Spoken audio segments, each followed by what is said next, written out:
What happens if you live your life like it's a battle? You are in real trouble because things are going to seem like threats. Things are going to be life or death situations with everything. And so I think a lot of us have very simplistic notions of even the word letting go and surrendering. And if you look at the other definitions, it's a stopping the fight. It's a stopping the defense. The truth requires no defense. And so if you're defending yourself or something, it's not true. Either the defending isn't true or what you're defending isn't true. And that invitation to surrender requires trust. It requires faith. It requires vulnerability. It requires all of the courage. It requires such tremendous virtues. And if you see it that way, oh, this is different. It's not like I'm giving up. It's not like I'm quitting. I'm stopping the defending. I'm allowing myself to be moved by something greater than my ego. I've been looking forward to this conversation for a while. I don't know anybody who currently is kind of in the front running or actually creating a new methodology from my perspective. I didn't know what, I got to make sure I say this right. Cinesomatics, right? Cinesomatics, like cinema and somatics, Cinesomatics. I wasn't, so I've been digging in a little bit and I see a lot of little different tree branches. I'm curious to know what made you, one, kind of put together a formula, and two, kind of use that as a resource to help as many people as you've been helping. Oh, well, that kind of goes to my whole life story, really. I struggled a lot in my own life, and we could go into that later if you'd like. But really what ended up happening was I was really big into personal development and self-help. I was bullied and teased a lot as a kid, kind of black sheep sort of archetype. And I eventually got into all the classics, Think and Grow Rich, How to Win Friends and Influence People. Then I started getting into different actual modalities, let's say hypnotherapy, neurolinguistic programming, even more far out stuff. Yeah. And at that same time, I started a software company. And so I ran this software company for about 7 years, Fortune 100 clients, Disney, Samsung, Whole Foods, this whole kind of thing. And I was 18 years old and I wrote this particle effects and physics engine. So I wasn't a super dummy. But the reason I say this isn't to brag, but it's to kind of frame what I'm about to say, is that so I had that sort of success and I was getting deeper into, let's say, healing, let's say really deep personal development, because in entrepreneurship, that I realized that ties right together. That the stuff that was inside of me that was blocking me in my life was blocking me in my business. My personal problem, right? There's no such thing as business problems. It's your personal problems. It's either wholeness or no wholeness. It's one of the two. Yeah. And so I was doing a lot of work around this stuff. And I even started getting into more spiritual things. I was having these realizations. Oh my gosh, this isn't just business. There's something deeper here. This isn't just me trying to be a better person. There's something else besides just me and my little image of myself and what I want. And so I spent about 12 years doing all of this kind of work. And about 8 years in, I ended up homeless twice. And I was like, what's going on here? I've been getting all this wisdom. I've learned all this knowledge. I've had a software company. You know, I'm capable. I was teaching around sexuality, right? Relationships and sexuality. It was published by a company called Mind Valley, it's pretty big.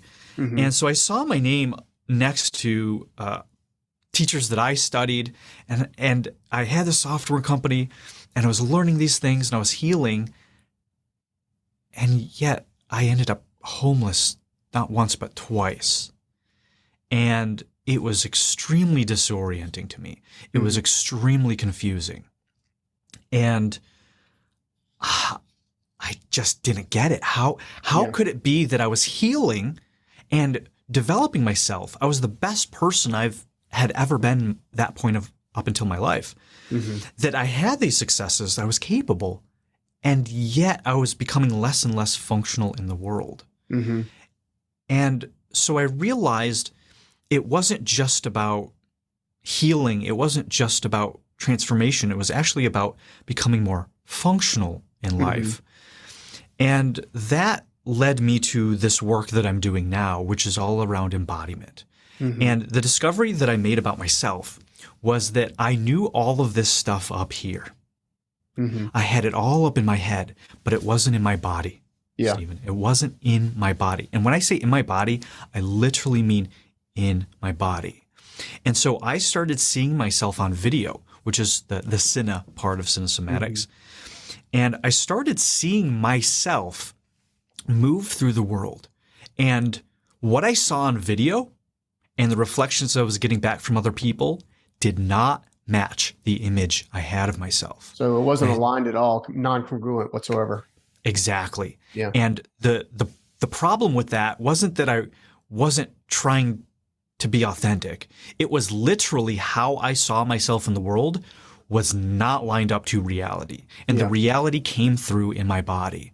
And so that started the entire process of, oh my gosh, there's an entire layer to living in life beyond just our emotions and mind that actually goes into our spirit and our flesh and our body. And that led me to about 5 years of the deepest transformational work I've ever done, shadow work, facing my narcissism, my megalomania, my insecurity, my shame, my guilt, my imposter syndrome, all this stuff.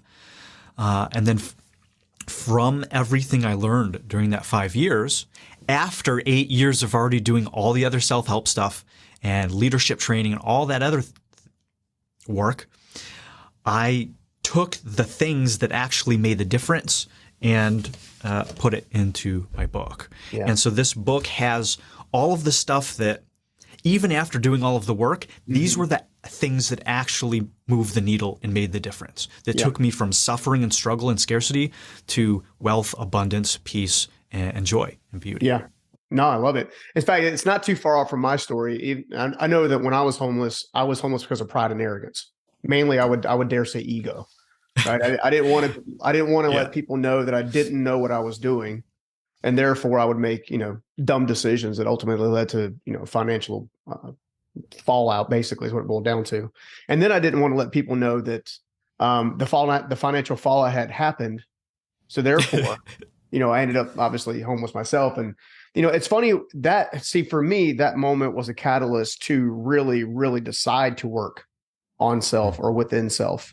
And I feel like the last 20 or so years, at least for me, I've been doing a very similar thing. So, I've personally had to work on self-worth, like at a deep, deep level. I remember what I've said this to my audience before. My dad said one time, Scoggins don't get ahead, they get by. And then I adopted that lie as part of my thing. And then with a life coach of a friend of mine who does a lot of work like you do, we did some shadow work, if you will. I kind of look at it, it's almost quasi hypnotic, but you're not hypnotized. You're just kind of you're going in, right? Sure. Yeah. And as we were going through there, we discovered in there that apparently, and I was able to back this up through ancestry.com, which is ironic, that up to 7 or 8 generations backwards, 7 or 8 generations backwards, Scoggins had been less than or seen less than.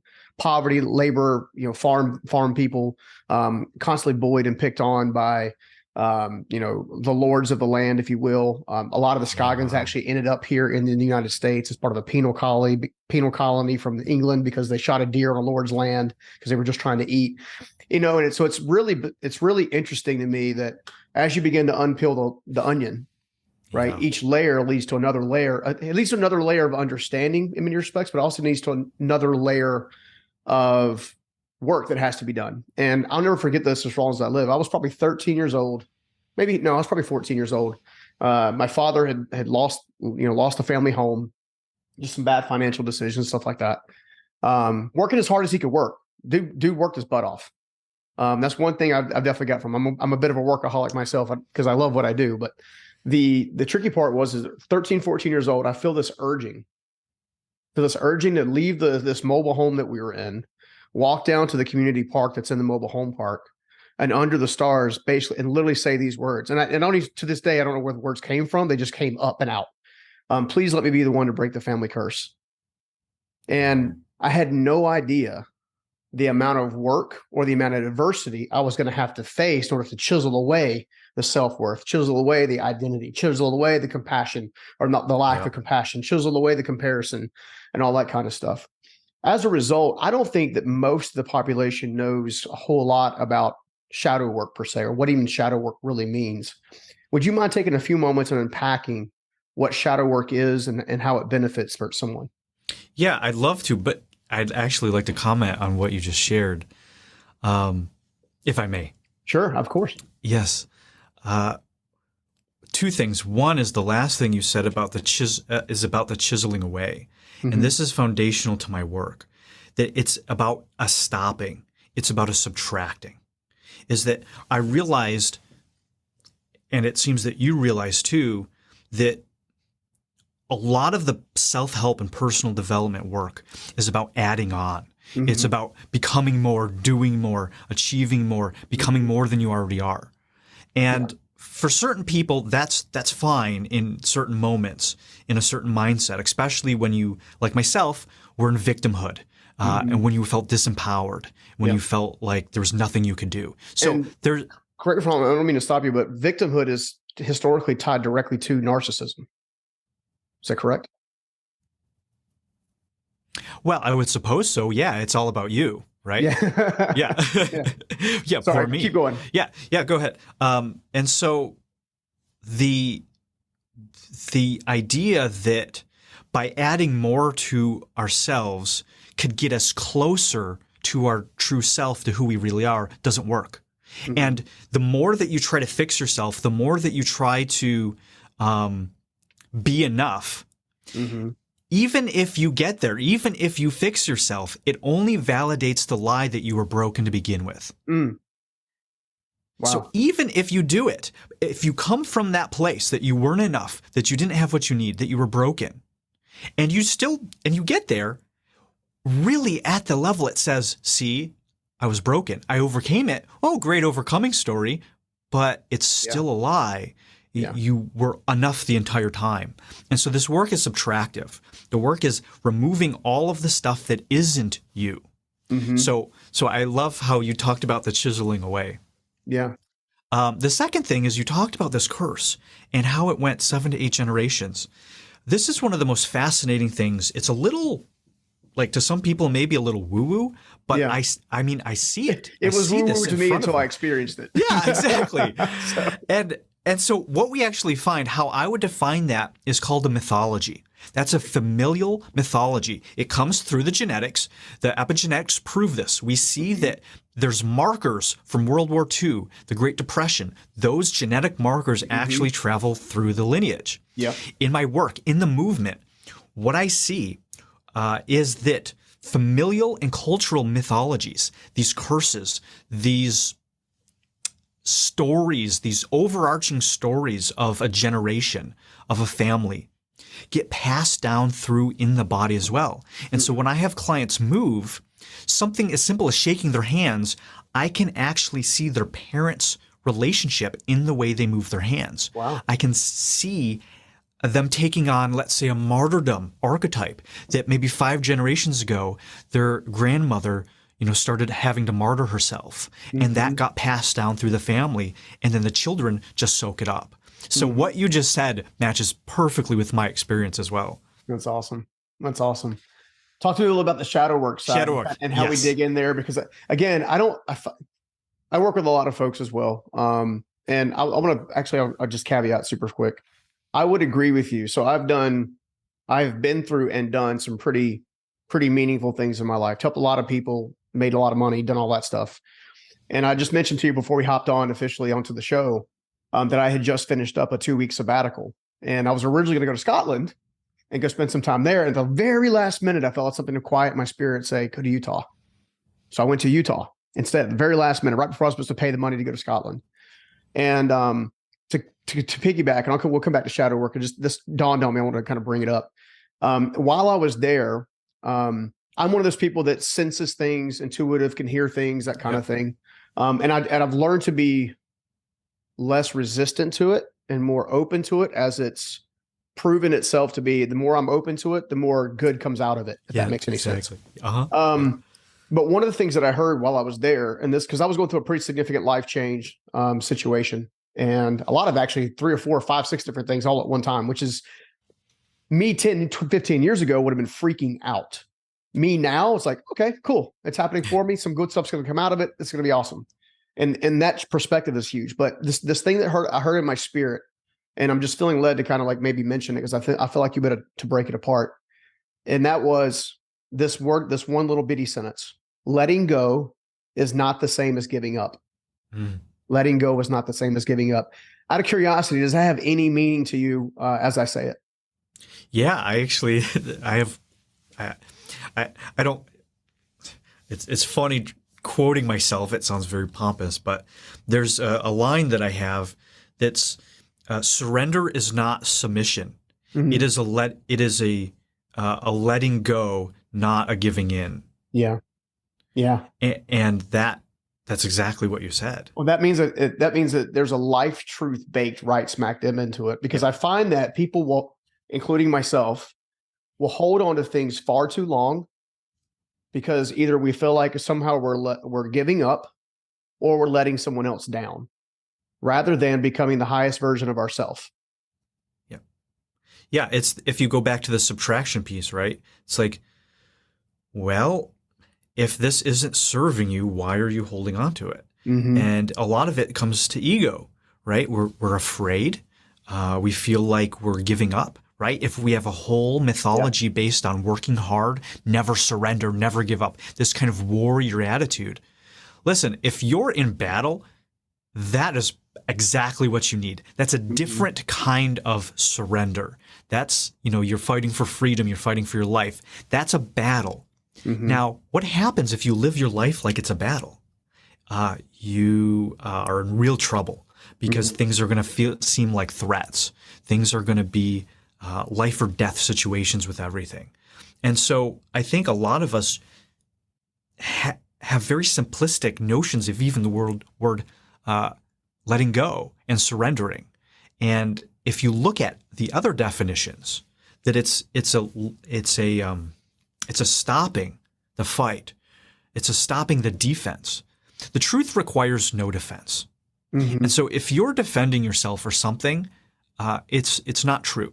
Either the defending isn't true or what you're defending isn't true. Mm-hmm. And that invitation to surrender requires trust. Yeah. It requires faith. It requires vulnerability. It requires all of the courage. It requires such tremendous virtues. Mm-hmm. And if you see it that way, oh, this is different. It's not like I'm giving up. It's not like I'm quitting. Mm-hmm. I'm stopping the defending. I'm allowing myself to be moved by something greater than my ego. Mm-hmm. Yeah, man, I dig that. That's so cool. Well, when I was thinking about this, when I was going back to the shadow work piece, I kind of equate, to me, shadow work happens in two forms. Either it happened by choice, meaning you have chosen that you really, really, truly want to work within and on self, which is a beautiful thing because it takes, at least for me, it took a long time to get there before I wanted to do the work. Yeah. Instead, I kept repetitively having, about every 3 or 4 years, what's known as the dark night of the soul. Right. So to me, the dark night of the soul means you've chosen not to do the shadow work, so to speak. So now you're going to be forced to do the shadow work. Yeah. If that makes any sense. Yep. So in an effort to help our audience kind of get healed further, faster, so to speak, and faster is a loose word. I use that word loosely because we want it to be done well. Let's talk a little about shadow work and how shadow work plays into things and kind of what that could entail.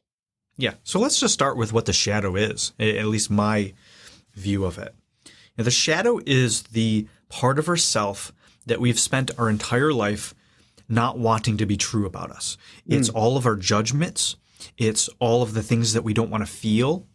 It's all of the stories that we don't want to be true about us. It's the things that we suppress, avoid, deny, judge, shame, try to get rid of. A lot of people do healing work and self-help work to annihilate and eliminate the shadow.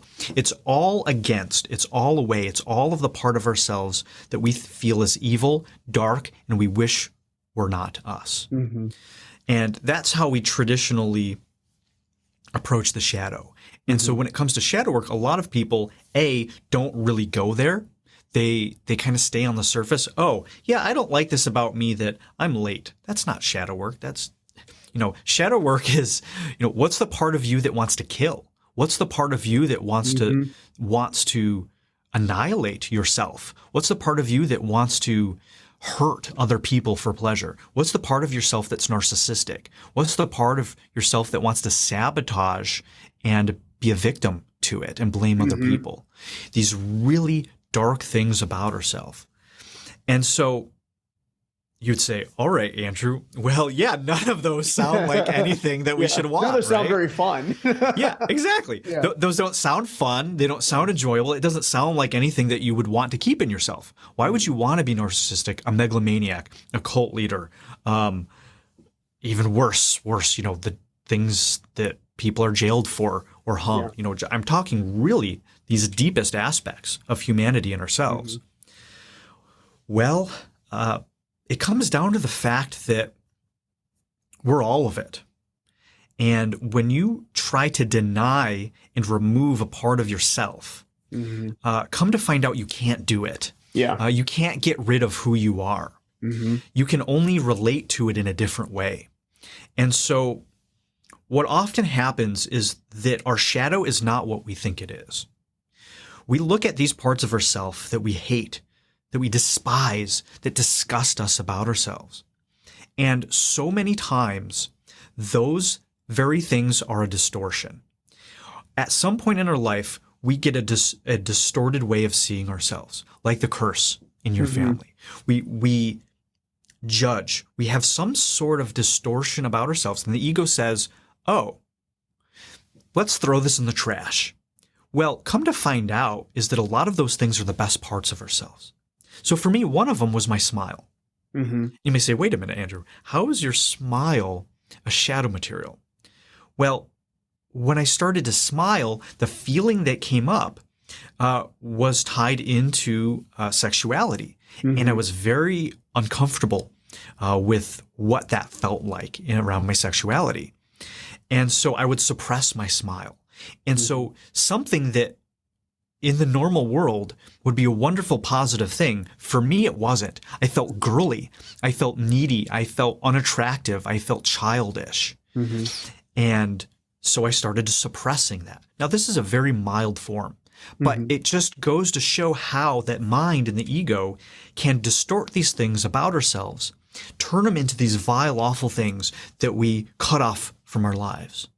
And so that's two kind of forms of the shadow. One is, yes, on the surface, it's all of this terrible, awful stuff that we've spent our whole lives not wanting to be true about us. And at the same time, if you penetrate those things, if you get into relationship with those things, all of a sudden you reclaim those resources.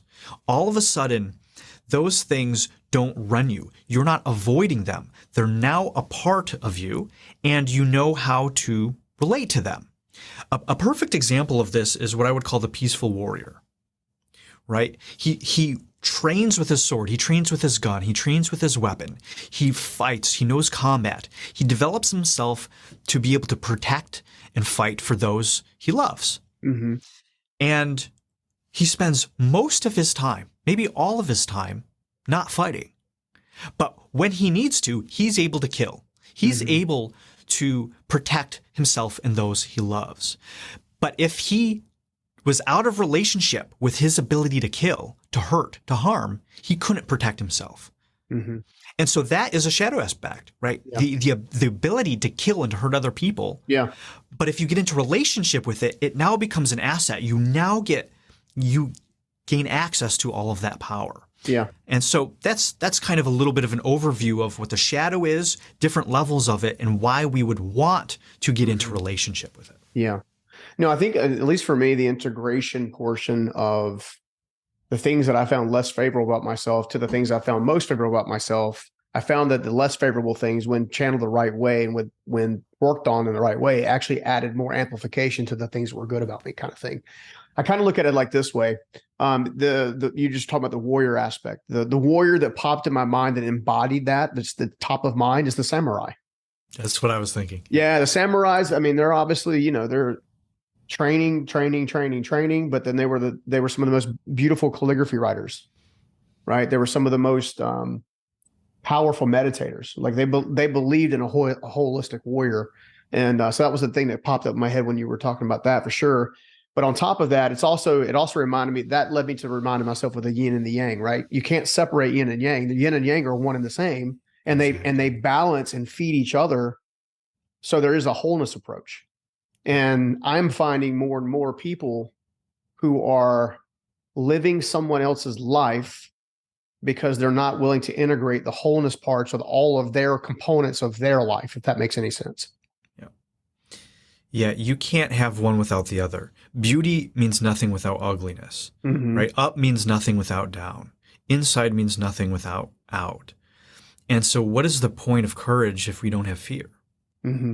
Yeah. And so life becomes meaningless without this polarity. And in the cinesomatic work, what I've also seen is that these polarities actually show up in the body. These masculine and feminine, these yin and yang elements show up in the body. And it's really amazing because these are no longer concepts. Like what you talked about, this wholeness, this yin and yang aspect. It's no longer, how do I vaguely apply this to my life? We can actually look at the body and see if you're masculine, if you're yang, you're in relationship with it, if it's powered up, or if it's suppressed, or if the feminine or the yin elements are suppressed or overdeveloped. Yeah. I'm curious to know that, is it possible to have the yin or the yang, so to speak, overdeveloped due to life circumstances? For example, so let's say someone enters a relationship. In the very beginning of the relationship, there's a very healthy masculine and feminine energy within the couple, right? Because I'm one of those people that knows that a man has masculine and feminine energy, and a female has masculine and feminine energy, and a lot of times the congruence between the two is based on that balance, kind of leveling off. But then they go through a difficult season where something is kind of like, the man is forced to raise his masculine to protect the family due to, job stuff or whatever. Maybe the female in the relationship is someone who's now struggling with a bunch of health issues and all kinds of stuff like that. Is it possible to be at a healthy place with a healthy balance and then get out of congruency or out of alignment? And then Absolutely. If so, how do you reestablish a healthy alignment? Well, it first comes within. And so I would always have my clients and myself and anyone adjust that imbalance within themselves first. Because if you come out of balance, guess what? You're going to attract or create dynamics that reflect that. So a balanced person, given that's just the state without other circumstances, is going to usually create balance. If an imbalanced person, another imbalanced person, they're going to create imbalance, or they're going to attract the opposite that's going to fill in that gap. And so when it comes to, let's say, sexuality, that's very important. That's very powerful. When you have this polarized, one is embodying one and the other is embodying the other, when it comes to sexuality, that's super powerful. That creates incredible chemistry and attraction and fulfillment. However, when we're living our life in ourself, what I find is the most valuable is that if we actually cultivate both, if we get into relationship with both aspects, it's almost, think of it like being ambidextrous. Like imagine how much more resources you'd have if you could also use 50% more of what was available to you. It's phenomenal. And if both people are doing that, then there can be that ebb and flow, that natural harmony that happens. It's not about sticking in one or the other. It's saying, all right, I have these developed, you have these developed. How can we come together and harmonize this?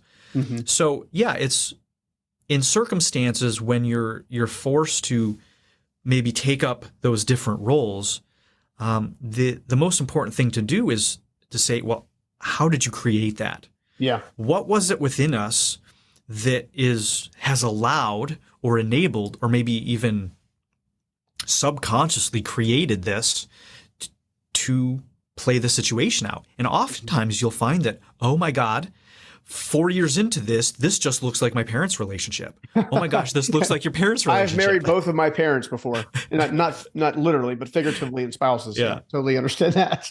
Yeah. So what we want to do is to start penetrating those curses, as you said, those mythologies, those stories that bind us to the past. And that's what you've spent a lot of your, maybe not a lot, but a good amount of energy ending that curse, doing the work to break those cycles, to break those patterns, to end those stories. And when we do that, we can start living from ourselves, because so many of us do not live for ourselves. We live for other people's approval, validation, society, consumerism, our parents' desires, our fears, our inadequacy, all of this stuff. And when you can penetrate all of that stuff and subtract and let those things go, you start to find out who you really are.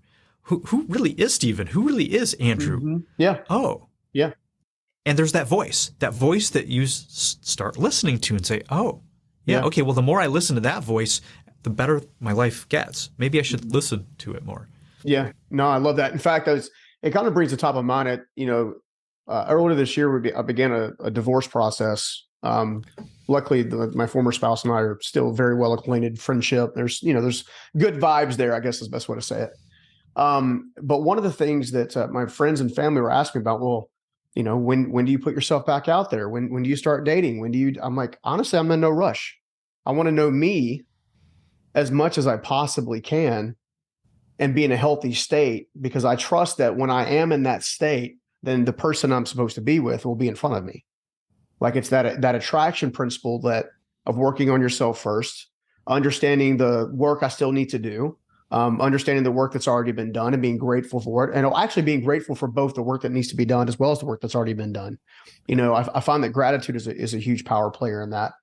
When you're looking at dynamics within people, I know that for me, it seems like the more I work on me and I try to identify those things and I try to legitimately put into practice a healthy mindset towards working on me, and as well as kind of lay that out with tactical, practical principles that I can do on a daily basis. Because it seems like behaviors, if you get a negative result, there's a behavior that's causing a negative result. If you can figure out the thought that generates the behavior, then you can change the result. That's kind of how I see it. And as a result, as I've been kind of moving through things, as I've been kind of working through, okay, well, this is a result I didn't really care for. Why? Where'd this come from? Is there something deeper within me that's not necessarily causing, but accepting some of those things? Because I find that as much as we self-sabotage certain instances, we also don't say no to instances we need to say no to. So it's like in some cases you're throwing a grenade into something because you don't feel worthy, you don't, that kind of thing. And other times you feel like you're kind of like working through the process of not being everybody else's yes person kind of thing. And I find that imbalance historically is a good telltale sign of what needs to be worked on when. Now, one of the things that I love about your work is that because of the video structure that you use to kind of break your way down into body language, intent, and stuff like that. I find that very interesting because even as a professional speaker, one of the things that we had to do when I began speaking, 10 years ago, is I had to film myself speaking and then turn off the audio. So it's all about body language. It's all about connection. It's all about, am I pointing? Am I clapping? Am I knife? What my friends used to call knife edging, right? Kind of stuff. It was powerful because in certain states, I'm trying, in certain speeches, I might be trying to do something along the lines of a motivational talk, which is a lot more, I would say, in more of my masculine. But there's something called a story arc. And when you have a story arc, you obviously take people at a power. There's a power, there's a humor, and there's a low side. The low side and the humor side typically is in the feminine. And you have to get to the point where you can call that up on demand or be an awareness of that exists to begin with. So I kind of look at your work as being that. It's kind of like figuring out kind of what needs to take place and when to actually get to the place where you can heal to the best possible way. Is that correct? That's an interesting, elaborate a little bit more. Yeah. So, all right. So I'll use the speaking topic as one. Yeah. All right. A lot of the talks that I do are to a variety of genders, variety of races. No big deal there. Sure. Yeah. However, the one thing they're all yearning for in that moment is the equipping or the belief that something else could change or something will change. If they take the principle, the ideal, or whatever, that it will change. However, in order to accept the principle, I have to tie to a principle, to an emotional connection of something they're going through. Sure. Yeah. Okay. Yeah. So the big component of this work is feeling. Mm-hmm. And so when we have people move in their body and we film it, then we play the video back and they get to see this for themselves. They get to see their movements. What I'm not doing actually is not body language. What I'm not doing is analyze them in my head, right? I don't have a checklist and say, okay, well, your nose is 45 degrees this way. Your hands are doing this. Okay. What I'm doing is feeling. So I actually have to go down into my body and I'm feeling the symbolic data. So I'm actually, while I'm conscious, I'm actually working more in that subconscious, unconscious realm. And so as somebody moves in their body, there's a feeling that comes through. Just like when you're on stage and you have to convey these emotions and the weight and the gravitas, there has to be emotion and feeling behind it. And you have to be able to access that feeling. We've all listened to the speakers who are all up in their head and they're just saying, yes, this is the story. Bueller. Yeah, Bueller. And it just doesn't connect. That's because we connect through feeling. We connect through symbols. And this emotional feeling place is where all of our power is where our intuition is, and it's where the healing is. Yeah. And so if you only trace it back to the thought, you can change behavior, but you're not going to penetrate the story. You're not going to have healing. Yeah. You're going to have changed behavior, but you're not going to have healing. So in other words, if you're not having healing, even though you change the behavior and get a different result, you're actually masking that the story was never effective to begin with. So you continue the same program. Yeah, exactly. And you have to sustain it. In this work, there's no sustaining because you penetrate it. You integrate it, you subtract it. So you don't actually have to use willpower to every day constantly fight against yourself. Yeah. You free up all of this energy. In my book, I have an analogy called Bob's Ladder. That's where we basically say you start at zero in life, right? You're just ground level. Everything's fine. And then what happens is you say, I'm not worthy. I'm not enough. Trauma. I'm incompetent. I'm ugly. Nobody loves me. And then you adopt all of these beliefs. You got a lot of proof, right? There's plenty of evidence to say all these are true, even though they're not. But you believe them. Yeah. And then you spend all of this other energy, right? So let's say that's negative 500, you're down. Then you try to expend another, let's say 400 units of energy to counteract and to heal and to fix and to move away from that. You still never really end up back at zero. You're still kind of not really. Which is probably leaving you feeling overwhelmed and anxiety ridden consistently. Exactly. And because the negative energy is never dispelled. Exactly. And so you've used 900 units of energy, or let's say you do get there and it's perfect, use 1,000 units of energy just to get back to where you are, just to get to peace. So you're constantly having to use this energy, fighting against yourself to invalidate the lies, to revalidate. I mean, it's just chaos. And so what happens is people spend their life and they're exhausted. They're just stressed out, overwhelmed, and exhausted, even though they're fixing themselves and improving themselves. It never ends, Stephen. It's like it never ends. And so this is why I realized this is not the way. Just changing behaviors, just thinking about it, just fixing, it never realizes peace. It never realizes peace. Even if your life improves, you never get to peace. Well, it's crazy. You know, the new book's out. It's amazing. This entire podcast has kind of been really answers one question. Why did you write the book? Right. And we've been all over the place, and I apologize. I've been a little bit of a squirrel chasing different nuts around the conversation, but I always found this intriguing because I've been doing a lot of work on Stephen for probably the last 3 to 5 years intentionally. Like I've been through several dark nights of the soul where it was less intentional and more forced. right? But this next season of life, one of the things that I'm super passionate about is being able to operate in a true flow state. And when I went to Utah to spend 2 weeks by myself, and I know in and of itself that sounds weird, right? I went to Utah with no agenda, me. So on day one, Monday morning, I wake up and I'm in a cabin at the top of a mountain, 700 square foot with a running stream. I was forced to see Stephen, right?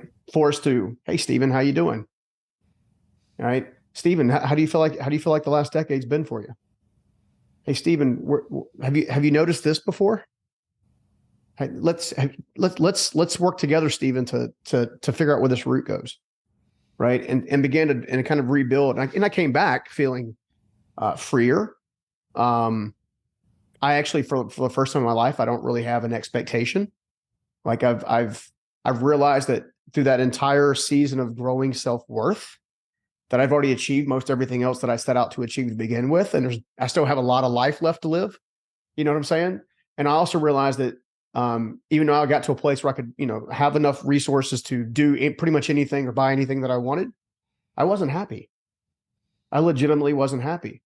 I'm happy when I'm pouring out in other people. I'm happy when I'm making a difference, a measurable difference in the lives of someone else, which is, I know, a lot of why you do what you do.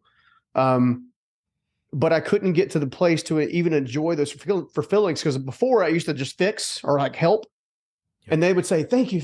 Like, they go through the whole thing. Like, okay, cool. Thanks. You're welcome. I never even allowed myself to feel the gratitude that was being expressed, because I didn't feel like I was worthy of the gratitude. Well, what's really cool is that even so, as you were talking about it, you were moving your body, you're moving your hands. And so even in what you just showed, right, you were pushing away people. You were keeping people away. Yeah. And it feels like that shifted because you know this, and then you brought in for gratitude. So these are the kind of things that I see. And then there's stories under all of that. And so that awareness that you had comes from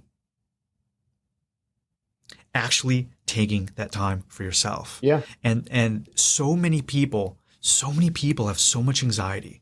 This is, at some point, it's going to be a really big thing that I work on, because I've really discovered where almost all anxiety comes from. Oh, for sure. Yeah, absolutely. It's to me, it's energy that's bottled up that has no place to go.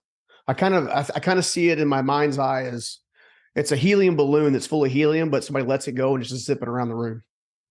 Right. And once it lands, it's completely spent and exhausted, and then it starts all over again until it's actually dealt with. Yeah. So I like that. The way that I've seen it through the cinesomatic work is that it's an avoidance of feeling. And that kind of matches a little bit of that helium balloon.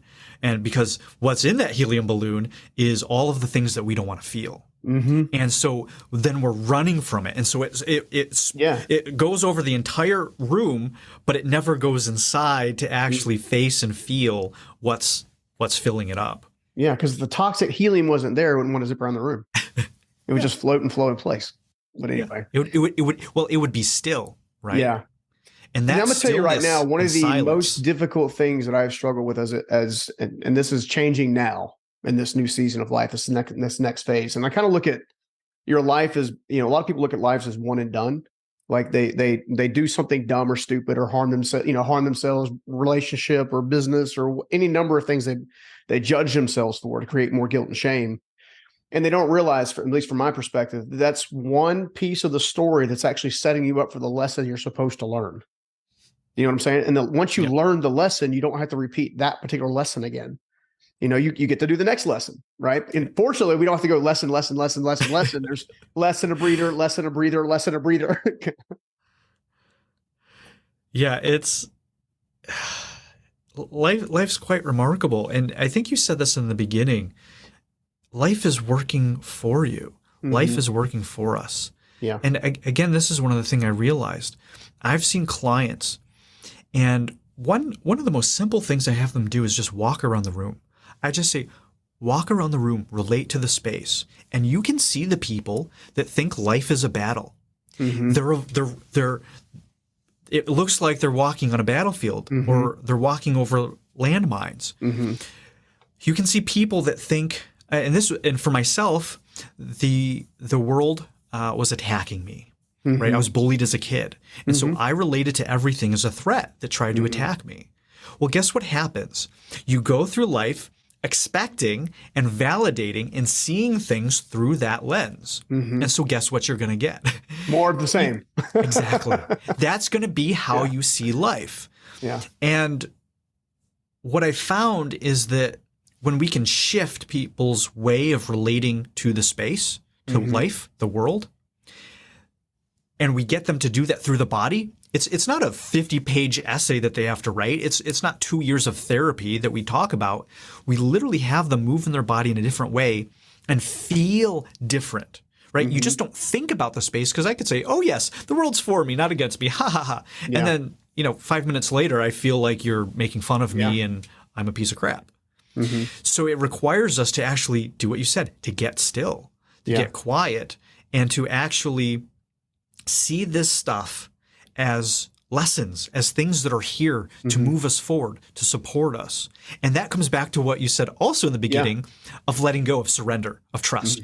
You have to trust. If you can't see the world as this way yet, that's where faith comes in. And I think this is a huge part of spirituality and religions that I think is incredibly beautiful and beneficial, is faith, is the trust in something you have no logical reason to trust in, but you know and feel that it's there to support you. Yeah.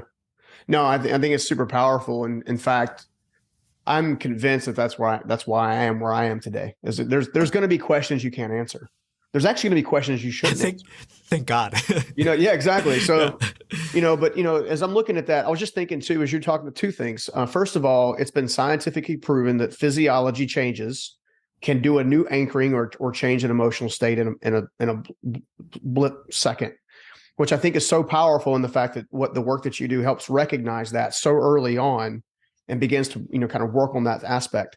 The other thing that jumped into my head was you talked about people being in a room. A long time ago, someone, I was trying to help people understand how the resonance of a soul, or some would call it frequency, is a thing, right? You can go into a room and you're drawn to certain people. You go into a room, you're repelled by certain people. You can go into a dark room by yourself and you'll know if somebody else is in the room with you or not. Like completely darked out. And it's because I believe we can pick up on each other's signals. One of the things that I've learned since I've been on this journey myself is I'm more at peace than I've ever been before. And as a result, for some reason, I draw people in a whole lot quicker than I ever did before. Like I can go into a room full of crowded people and it takes 10 or 15 minutes and you have 5 or 10 people surrounding you just talking to you about, random stuff. And I asked myself during the sabbatical, I said, what changed? What changed? And it goes all the way back to something my grandfather said. He said, be still. I was finally still. And because I was still, I was able to work on some of these attributes that I was mentioning before that were impediments before. So if you look at you think about a magnet, it'll either snap together or if you turn them over, they'll repel aside, right? I kind of looked at it as that scenario. Like, I wasn't at peace, so everything that I wanted was actually repelling from me rather than coming to me. And then I began to work on me. I stopped chasing things and started allowing things, and everything started to come to me. Yeah, the stillness, that silence, it is, I think, a lighthouse, a beacon. It's a rock. This is what helps get us centered. It calms us down. One of the things that I find a lot of people are doing, again, with the anxiety, is that they're also not feeling. And when I say not feeling, they're being hysterical, right? So there's chaos, there's drama, there's hysterics, there's not feeling and reacting to the feeling. There's acting the feeling out and not feeling it. There is the ups and downs, the roller coasters, there's the addiction. There's all of this noise.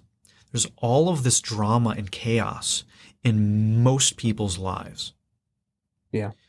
It is very exhausting for most people. It is very confusing. It is very normal for them. And so sometimes what happens, you may have had this experience too, is that now there's probably people that you thought before used to want to be around you no longer do, because now you're still and now you're at peace. And what happens too, you've probably had this experience as I have, is that when you're still, when you're quiet and you're not consumed with your own drama and noise, you can start seeing other people's. And so now you actually have more room for other people. Yeah. You can actually show up and serve other people more and see what's going on for them. And that's healing, just to be around, just being that space where you're not adding to their drama and you're inviting them. You're not judging them. You're not forcing them, but you're inviting them into more peace, into the stillness, into this place where things are okay. Yeah.